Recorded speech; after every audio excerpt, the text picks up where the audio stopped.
জেলে গো দাঁড়ায় আসলাম, দেখি তারা কিভাবে জীবন যাপন করে। এখন আমি এক জেলে ভাই দাঁড়ে যাব, দেখি এ কি করে। এতে ঢুকতেই কষ্ট হয়। ভাই আপনারা এত কষ্ট করেন কিসের জন্য? এই সমুদ্র মাছ ধরার জন্য ভাই। আপনারা এবার মাছ পান কিরকম?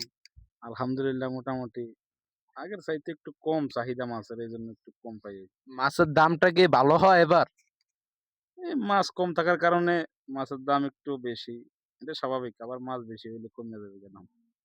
যাক ভালো। এনে আমার একটা ভাই আছে, বড় ভাই, তার কাছে কিছু জিজ্ঞেস করি, ঠিক আছে? ভাই আপনি কিছু বলেন। আমি কি বলবো, আমি মাছগুলো হয় না, বেশ বড় বড় বড় কষ্টে আছি।